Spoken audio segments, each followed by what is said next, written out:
Whites on ഫുട്ബോളിന്റെ മറ്റൊരു വീഡിയോയിലേക്ക് സ്വാഗതം. ഈ ഒരു വീഡിയോയിലൂടെ നമ്മൾ നോക്കാനായിട്ട് പോകുന്നത് കഴിഞ്ഞ ദിവസം പ്രീമിയർ ലീഗിൽ നടന്നിട്ടുണ്ടായിരുന്ന ലിവർപൂൾ vs ചെൽസി മത്സരത്തെ കുറിച്ചിട്ടാണ്.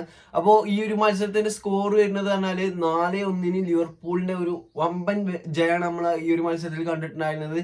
അത് തന്നെ ഒരുപാട് ചാൻസുകൾ ലിവർപൂളിന് ക്രിയേറ്റ് ചെയ്യാൻ കഴിഞ്ഞിട്ടുണ്ട്. ലിവർപൂളിന്റെ കയ്യിൽ തന്നെയായിരുന്നു കളി എന്ന് വേണമെങ്കിൽ നമുക്ക് പറയാം. അങ്ങനെ ഒരു പെർഫോമൻസ് കാഴ്ചവെച്ചിട്ടാണ് ലിവർപൂൾ ഈ ഒരു മത്സരം വിജയിച്ചിട്ടുള്ളത്. അപ്പോൾ ലിവർപൂളിന് വേണ്ടി ഈ ഒരു മത്സരത്തിൽ സ്കോർ ചെയ്തിട്ടുള്ളത് പറഞ്ഞാൽ ഡിയാഗോ ഹോട്ട, അതുപോലെ തന്നെ ബ്രാഡ്ലി എന്ന് പറയുന്ന ആ ഒരു യങ്സ്റ്റർ, അതുപോലെ തന്നെ ഡൊമിനിക് സോബോസ്ലായി, അതുപോലെ തന്നെ ലൂയിസ് ഡിയാസ് ആണ്. ഇതിൽ തന്നെ എടുത്തു പറയേണ്ട പ്ലെയർ ഈ രണ്ട് പ്ലെയേഴ്സ് എന്ന് പറയുകയാണെങ്കിൽ ഡിയാഗോ ഹോട്ടയാണ്. ഡിയാഗോ ഹോട്ട എന്ന് പറഞ്ഞാൽ എനിക്ക് തോന്നുന്നു ഈ പരിക്കിന് ശേഷം വന്നിട്ടുള്ള ഈ ഒരു ഡിയാഗോ ഹോട്ടക്ക് കുറച്ച് കാലം പരിക്കഴിഞ്ഞല്ലോ, അതിന് ശേഷം ഈ ഒരു കളിച്ചിട്ടുള്ള കളികളിലൊക്കെ ഹോട്ട സ്കോർ ചെയ്തിട്ടുണ്ടെന്നാണ് തോന്നുന്നത്. അങ്ങനെ കഴിഞ്ഞ സീസണിലത്തെ അതേ ഒരു ഫോം തന്നെ ഈ ഹോട്ട ഈ ഒരു സീസണിലും ലിവർപൂളിൽ കണ്ടിന്യൂ ചെയ്യുന്നുണ്ട് എന്നുള്ളത് എടുത്ത് പറയേണ്ട ഒരു സംഭവമാണ്. ഇന്നലത്തെ ആ ഒരു ഫസ്റ്റ് ഗോളൊക്കെ ഒരു ഹോട്ടന്റെ നല്ലൊരു ഇതായിരുന്നു. കാരണം ഒരു ചെൽസിന്റെ ഡിഫൻസിനെയൊക്കെ ഡിസ്ട്രോയ് ചെയ്ത് ഉള്ളിൽ പോയി കണ്ട ആ ബോക്സിൽ നിന്നാണ് അപ്പോൾ ഈ ഒരു ഹോട്ട ഒരു ഗോൾ അടിച്ചിട്ടുണ്ടായിരുന്നത്. നല്ലൊരു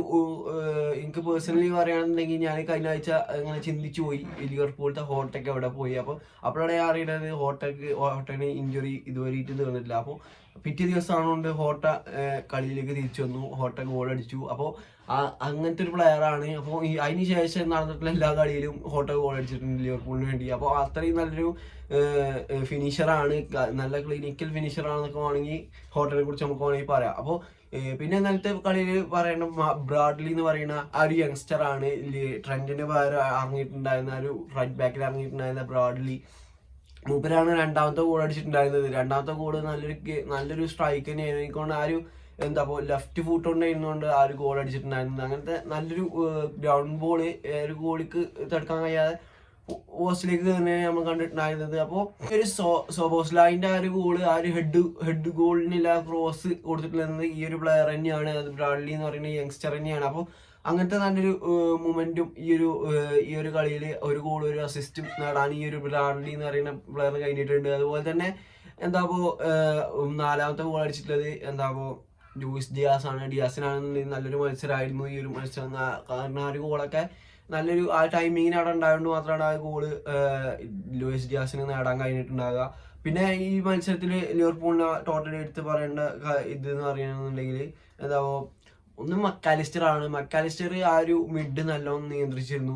മക്കാലിസ്റ്ററിന് ഒരു കൈസേഡോ, എൻസോ ഫെർണാണ്ടസ് ഒക്കെ ഇറങ്ങുന്ന ആ ചെൽസിന്റെ ഡിഫൻസിനെ പൂർണ്ണമായിട്ട് ഔട്ട് ചെയ്തെങ്ങാണ്ട് ആ ഒരു ഡിഫൻസ് ആ ഒരു മിഡ്ഫീൽഡ് ലിവർപൂളിന് കൺട്രോൾ കൊണ്ടുവരാൻ ഈ മക്കാലിസ്റ്റർ സഹായിച്ചിരിക്കുന്നത് ലിവർപൂളിന്. അപ്പോൾ അങ്ങനത്തെ ഒരു മത്സരമാണ് ഈ ലിവർപൂളിന് ഉണ്ടായിട്ടുണ്ടായിരുന്നത്. അപ്പോൾ നമുക്ക് ഇനിയിപ്പോ ഈ ഒരു ലിവർപൂളും ചെൽസിയും തന്നെ ഇതിൽ കളി വരുന്നുണ്ട്. നമുക്കറിയാം ആ ഒരു കർബാ കപ്പിന്റെ ഫൈനൽ അതും നമുക്ക് കാണാം. അപ്പോൾ അന്നും ചെൽസി ഇതേപോലെക്ക് ഇത്ര വലിയ സ്കോറിന് പൊട്ടും എന്നുള്ളത് കണ്ടറിയാം. അപ്പോൾ ഇന്നത്തെ വീഡിയോ ഇത്രേ ഉള്ളൂ. ഈ ഒരു വീഡിയോ നിങ്ങൾക്ക് ഇഷ്ടപ്പെടുകയാണെന്നുണ്ടെങ്കിൽ തീർച്ചയായിട്ടും കൂടെ നിൽക്കാം. ഓക്കെ.